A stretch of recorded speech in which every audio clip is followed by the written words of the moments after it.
2020 तो अभी बीतने वाला है। तो 2021 में भारत का क्या रोल होगा, कैसे और वर्ल्ड इकोनॉमीज यहाँ पर सरवाइव करेंगी, क्या मेजर यहाँ पर इम्पैक्ट रहेगा वर्ल्ड इकोनॉमीज में, तो इसी के बारे में यहाँ पर इस आर्टिकल में चर्चा की गई है। तो स्टार्टिंग में बात कर रहे हैं कि अगर बात करें 2020 की, तो ये कोविड की ही कैलेमिटी का साल रहा है। बहुत बड़े पैमाने पर ये महामारी फैली है, बहुत बड़े पैमाने पर जो है लोगों की यहाँ पर मृत्यु हुई है। अगर बात करें 2021 की, तो ये साल होगा इसी बीमारी को काउंटर करने का, ख़त्म करने का और वैक्सीन जो है उसको डिस्ट्रीब्यूट करने का पूरे वर्ल्ड लेवल पे।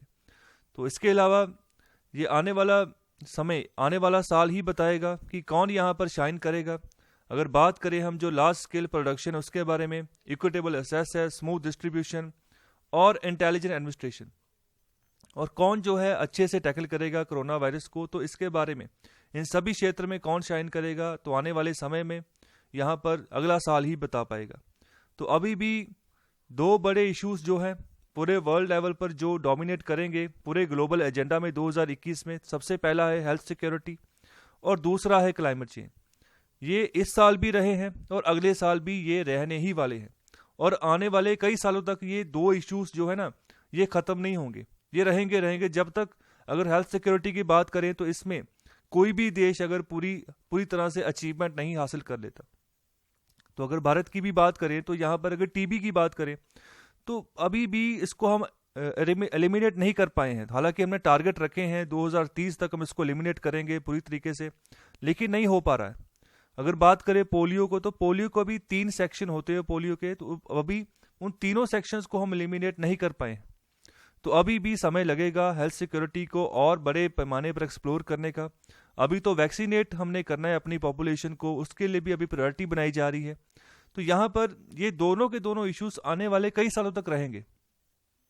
तो आगे बात कर रहे हैं कि अभी ये जो साल था 2020 का, तो ये साल में जो हमारी धरती है इसने सांस ली है अच्छे से। तो सांस कैसे ली? क्योंकि कार्बन एमिशंस कम हुई हैं। जब लॉकडाउन लगने शुरू हो गए पूरे वर्ल्ड इकोनॉमीज में एक के बाद एक, तब उस समय एक ऐसा समय आया था जब नदियों का पानी साफ हो गया था, ऐसा समय आया था जब हवा शुद्ध हो गई थी और यहाँ पर जो क्वालिटी लाइफ थी वो पैदा होनी शुरू हो गई थी। तो वो उस समय को यहाँ पर ऑथर बात कर रहे हैं कि धरती ने यहाँ पर सांस ली है एक साल तक। तो ये ऐसा माहौल होना चाहिए धरती के पास। तो यहाँ पर आगे बात कर रहे हैं कि बहुत सारी कंट्रीज ऐसी हैं जो अपने आप को यहाँ पर सेंटर स्टेज करना चाहती हैं, जैसे वहाँ पर थ्रेट्स है इंटरनेशनल पीस के हिसाब से या सिक्योरिटी के हिसाब से। तो यहाँ पर आगे बात कर रहे हैं कि अगर बात करें यूनाइटेड नेशन सिक्योरिटी काउंसिल की, तो हाँ, इसने भी 3 महीने लगा दिए जब वर्ल्ड हेल्थ ऑर्गेनाइजेशन ने यहाँ पर डिक्लेयर किया कि कोविड-19 एक पैंडेमिक है, एक महामारी है। तो उसके बाद 3 महीने बाद इसने एक्शन लिया। और बात करें WHO की, जो भी यूएन की ही एजेंसी है, यहाँ पर बात कर रहे हैं कि यूएनएससी ने, यूनाइटेड नेशन सिक्योरिटी काउंसिल ने 1 जुलाई को यहाँ पर एक रेजोल्यूशन अडॉप्ट किया। रेजोल्यूशन का नंबर है 2532। और यहाँ पर क्या कहा गया कि वर्ल्ड वाइड लेवल पर जितने भी आपके कन्फ्लिक्ट हैं उसको यहाँ पर आप सीज फायर कर दो, रोक दो वहाँ पर जो भी आपके झगड़े हैं। तो इसका रीज़न ये बताया गया कि क्यों डिले हो गया। तो स्टार्टिंग में जब WHO ने देर लगा दी कि महामारी है पैंडेमिक, तो फैल काफ़ी पहले समय से गई थी, लेकिन इसको पता बाद में लगा, इसकी वजह से यूएस को भी यहाँ पर गुस्सा आ गया। तो उस समय डोनाल्ड ट्रंप का एडमिनिस्ट्रेशन था, तो उनकी वैसे ही उनकी पर्सनैलिटी ऐसी थी कि उन्होंने यहाँ पर नेगेटिव ही अप्रोच लगाई WHO के बारे में। इसके बाद फंडिंग बंद कर दी WHO को, कि जो भी बड़े पैमाने पर अमेरिका यहाँ पर सपोर्ट करता था WHO को, वो वापस ले ली। और जो रोल था WHO का उसको क्रिटिसाइज किया कि आपने अपना ड्यूटी जो है अच्छे से नहीं निभाया। तो इसको भी एक रीज़न माना गया है। और आगे यहाँ पर ऑथर बात कर रहे हैं कि जैसे यूएस पहले काम कर रहा था डोनाल्ड ट्रंप की एडमिनिस्ट्रेशन में, तो अभी उसको यहाँ पर चेंज करेगा यूएस। जैसे यहाँ पर डोनाल्ड ट्रंप बात करते थे हर एक मुद्दे पर, अपना एक्सट्रीमिज्म शो करते थे कि हम अमेरिका को ही पहले यहाँ पर देखकर चलेंगे, बाकी के पूरे देशों के साथ हमारा कोई भी यहाँ पर इम्पोर्टेंस नहीं है, सबसे पहली इम्पोर्टेंस हमारा यूएस है। हालांकि जो डोनाल्ड ट्रंप का एडमिनिस्ट्रेशन था, उससे पहले जो एडमिनिस्ट्रेशन थी, उन्होंने बहुत ही अच्छे लेवल पर लिंक बनाए हुए थे सभी कंट्रीज के साथ पूरे वर्ल्ड वाइड। तो अभी जो बाइडेन का यहाँ पर एडमिनिस्ट्रेशन आएगा, दोबारा से वही पार्टी की सरकार आएगी, जो डोनाल्ड ट्रंप के एडमिनिस्ट्रेशन से पहले काम कर रही थी।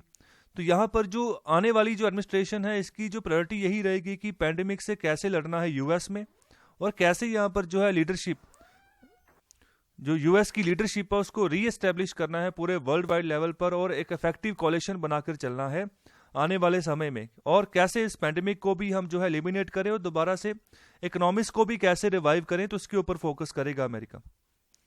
और आगे बात कर रहे हैं कि कैसे यहाँ पर जो है यूएन अपने जो गोल्स हैं उसको अचीव करेगा। तो यूनाइटेड नेशंस के भी यहाँ पर बहुत सारे गोल्स हैं। अगर बात करें सस्टेनेबल डेवलपमेंट गोल्स, तो इसके तहत 17 अलग अलग गोल्स है जिसको 2030 तक अचीव करना है जितने भी यूनाइटेड नेशन के मेंबर कंट्रीज हैं। तो यहाँ पर कैसे इन गोल्स को अचीव करेगा, तो इसके यहाँ पर बात कर रहे हैं जॉन कैरी की। जॉन कैरी की यहाँ पर बात करेंगे, ये फॉर्मर सेनेटर है और सेक्रेटरी ऑफ द स्टेट रहे यूएस में, और आने वाले समय में जो बाइडेन प्रेसिडेंशियल यहाँ पर एडमिनिस्ट्रेशन होगा तो उसमें भी यहाँ पर एनवाई के तौर पर काम कर सकते हैं फॉर क्लाइमेट चेंज। तो अगर बात करें कैरी की, तो जब पेरिस क्लाइमेट चेंज एग्रीमेंट हुआ था तो उसमें भी इनका बहुत अहम रोल रहा था, और उसके बाद बहुत कुछ हो चुका है। 2015 के बाद बहुत कुछ जो है आने वाले समय में हो चुका है। जब डोनाल्ड ट्रंप का एडमिनिस्ट्रेशन आया था तो उस समय उन्होंने पूरी तरह से यूएस को बाहर निकाल दिया था पेरिस क्लाइमेट चेंज एग्रीमेंट से। तो इससे भी जो वर्ल्ड की बाकी इकोनॉमिक्स थी, बाकी कंट्रीज थी, उन्होंने काफ़ी नाराज़गी जाहिर की थी। तो यहाँ पर एक बयान दिया था डोनाल्ड ट्रंप ने कि यहाँ पर जो भी कुछ हो रहा है ना, क्लाइमेट चेंज हो रहा है, ये नेचुरली है, इसमें किसी भी देश का कोई भी यहाँ पर योगदान नहीं है, कोई भी यहाँ पर कार्बन एमिशंस वगैरह काम नहीं करते हैं। तो ये दलील देकर यूएस जो था बाहर हो गया था। तो ये दलील दी थी डोनाल्ड ट्रंप ने। तो जो यूएस की क्रेडिबिलिटी है ना इस क्लाइमेट चेंज के ऊपर बहुत कम है। और आगे बात करें कि कैरी अगर आकर दोबारा काम करते हैं बाइडेन एडमिनिस्ट्रेशन में, तो अमेरिका को दोबारा इस गेम में वापस लेकर आना, तो ये बहुत यहाँ पर मेहनती काम होगा, बहुत हार्ड होगा उनके लिए। और यहाँ पर अगर वेस्ट की बात करें तो जैसे जर्मन फॉरेन मिनिस्टर है हाइको मास, तो उन्होंने भी यहाँ पर आर्ग्यू दिया था यूएनएससी के बारे में, यूनाइटेड नेशन सिक्योरिटी काउंसिल के बारे में, कि यहाँ पर जो पीस एंड सिक्योरिटी है ना, इसको समझने की ज़रूरत है। इसको अच्छे बड़े सेंस में हमें समझना होगा कि पीस और सिक्योरिटी इसका जो दायरा है ना वो बढ़ता जा रहा है। तो बात कर रहे हैं जैसे वायरस की, तो यहाँ पर जैसे वायरस को हमने ट्रीट करना है, वैसे हमने यहाँ पर जो क्लाइमेट चेंज के जो थ्रेट्स आ रहे हैं उसको भी चेंज करना है। क्योंकि ये अगर एक गन की बात करें ना तो उससे ज़्यादा डेडली है। एक गन तो एक शॉट मारेगी, इंसान की डेथ होगी, okay, on the spot death होगी, लेकिन ये धीरे धीरे यहाँ पर लोगों को मार रहे हैं। अगर क्लाइमेट चेंज की बात करें और वायरस की भी बात करें, तो वायरस कैसे आया, वायरस का भी यहाँ पर होने का कारण यही है कि हमने जो एनवायरनमेंट था उसके साथ ही हमने यहाँ पर पंगा लिया है। तो एनवायरनमेंट के साथ कैसे पंगा लिया, जो नेचुरली जो प्राणी यहाँ पर रहना चाहते हैं, जो कुदरत ने बनाए हैं, हम उनको मार रहे हैं। तो ये चीज़ सिर्फ और सिर्फ चाइना में नहीं हो रही है, ये चीज़ पूरे दुनिया में फैल रही है। ओके, कहीं पर किसी प्रकार के जानवरों को मारा जा रहा है, कहीं पर कुत्तों को मारा जा रहा है उनको खाने के लिए, कहीं पर बंदरों को मारा जा रहा है उनको खाने के लिए। तो यहाँ पर भारत में भी ऐसा हो रहा है। ओके, तो भारत में भी कुछ राज्य ऐसे हैं जिन्होंने यहाँ पर परमिशन दे रखी है कि अगर आपको कोई, अगर बात करें बंदर की, तो वो अगर आपको तंग करता है तो आप उसको यहाँ पर मार सकते हो। तो ये सब चीज़ें हो रही हैं, इनको यहाँ पर ज़रूरत नहीं है करने की। जो जिसका एरिया है उसको दे देना चाहिए और इंसान को वहीं पर रहना चाहिए जहाँ पर उसको सही यहाँ पर रहने का यहाँ पर एरिया बनता है। अगर ज़्यादा जंगलों में हम घुसेड़ेंगे तो यहाँ पर फिर जानवर भी आगे मारने को ही आएंगे।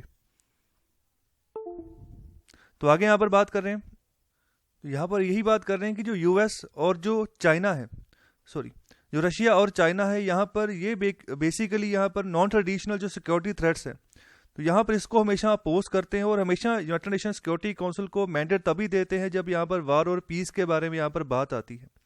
तो कोई भी यहाँ पर झगड़ा होता है किसी भी देश का किसी के साथ, तो यहाँ पर जो मैंडेट दिया जाता है, तो जो केस जाता है यूनाइटेड नेशन सिक्योरिटी काउंसिल के पास। तो अगर बात करें भारत और पाकिस्तान की, तो इनका भी जो कश्मीर का इशू है, जब से ये शुरू हुआ था तभी ये यूनाइटेड नेशन सिक्योरिटी काउंसिल के पास चला गया था। दोनों देशों के जो है केसेस वहाँ पर हैं। जो देश जैसा स्टेप लेता है कश्मीर के ऊपर, उसका वैसा ही प्रभाव पड़ता है उस केस के ऊपर जो यहाँ पर भारत और पाकिस्तान यहाँ पर लगाकर बैठे हैं यूएनएससी में। तो यहाँ पर जो वेस्टर्न स्टेक आता है उसी हिसाब से यहाँ जो छोटे आइलैंड स्टेट्स हैं वो भी एग्री होते हैं और उसी हिसाब से यहाँ पर काम करते हैं। लेकिन यहाँ पर बहुत बड़े पैमाने पर यही ओपिनियन निकल कर आता है कि जो क्लाइमेट चेंज है यहाँ पर इम्पैक्ट डाल रहा है पीस और सिक्योरिटी के ऊपर। तो यहाँ पर हम अगर भारत की बात करें तो भारत यहाँ पर कैसे अपने आप को यहाँ पर आगे लेकर आ सकता है और इस समस्या का हल यहाँ पर ढूंढ सकता है। तो यहाँ पर बात कर रहे हैं कि अगर भारत पैंडेमिक को कंट्रोल कर लेता है और यहाँ पर one of the best vaccine king बन जाता है ना आने वाले समय में 2021 में, तो और इसकी अगर मैन्युफैक्चरिंग उसको हैंडल कर लेता है और इसकी शेयरिंग जो है उसको भी अच्छे से जो है डिस्ट्रीब्यूट कर लेता है अपने इंडिया लेवल पर भी और पूरे वर्ल्ड के लेवल पर भी, तो इसका यहाँ पर भारत जो है ना एक अच्छा रोल यहाँ पर प्ले करके चलेगा 2021 में। और साथ ही साथ अगर यहाँ पर भारत अच्छी कमिटमेंट दिखाता है क्लाइमेट चेंज के ऊपर, तो यहाँ पर भारत वैसे भी यहाँ पर बहुत बड़े पैमाने पर काम कर रहा है। जो सौर ऊर्जा है उससे हम कैसे ऊर्जा बनाएं और उसको यहाँ पर बड़े पैमाने पर उसका नेटवर्क जो है पूरे भारतवर्ष में फैलाएं, तो भारत सरकार इसके ऊपर ऑलरेडी काम कर रही है।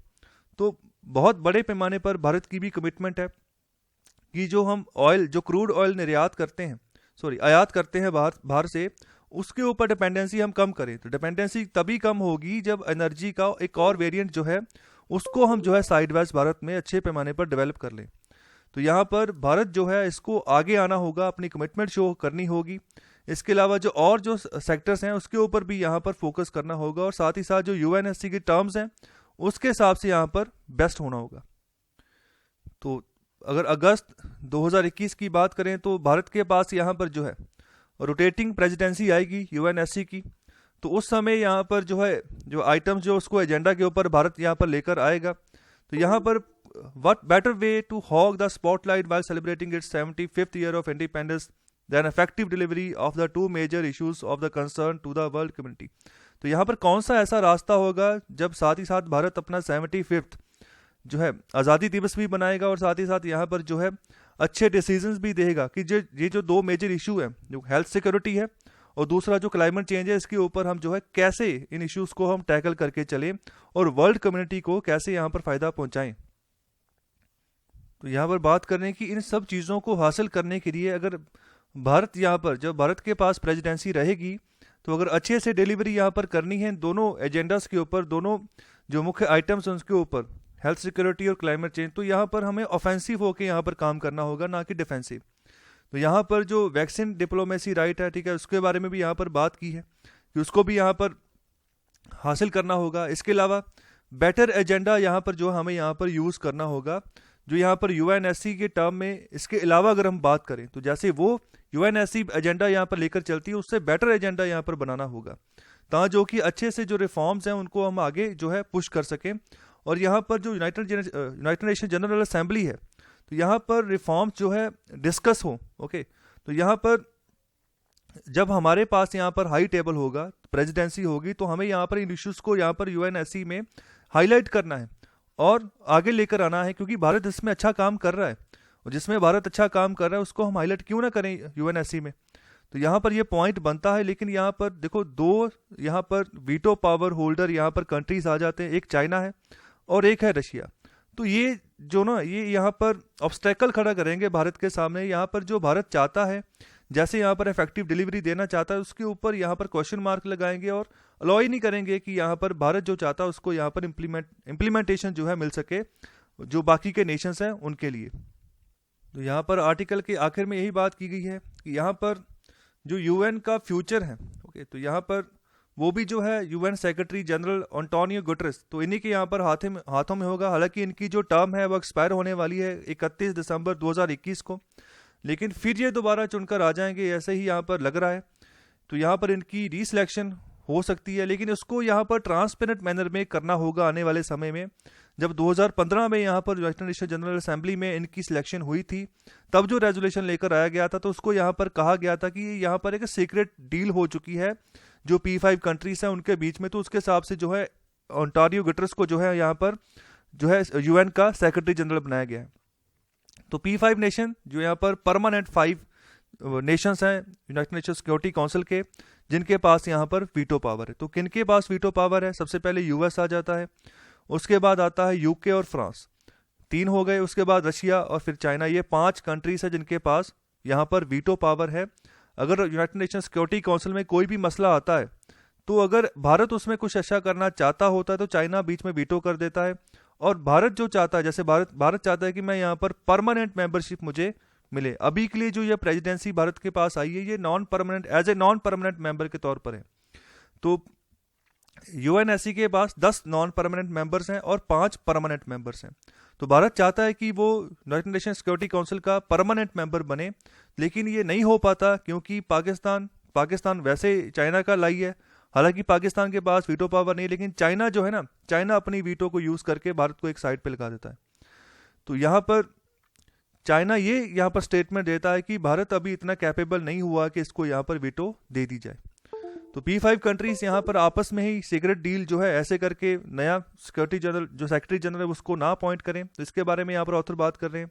और जो कैंडिडेट्स यहाँ पर आते हैं वो अपना विजन जो है ना वो भी यहाँ पर जो है पब्लिश करें, अपनी स्टेटमेंट जो है उसको पब्लिश करें, अपने रिज्यूमेस यहाँ पर दें। तो यहाँ पर भारत को भी अच्छे से काम करना होगा आने वाले समय में, अपनी जो है अच्छे से रिप्रेजेंटेशन जो है देनी होगी यूनाइटेड नेशन सिक्योरिटी काउंसिल में। तो यही था पूरा आर्टिकल। तो यहाँ पर मैं माफ़ी चाहूँगा कि कुछ दिनों से आर्टिकल नहीं आ पाए। तो आगे फर्दर जो है कंटिन्यू रहेंगे आर्टिकल्स, जो डिस्कशंस हैं वो होती रहेंगी। तो कृपया लाइक, शेयर और सब्सक्राइब ज़रूर करें। बहुत बहुत शुक्रिया।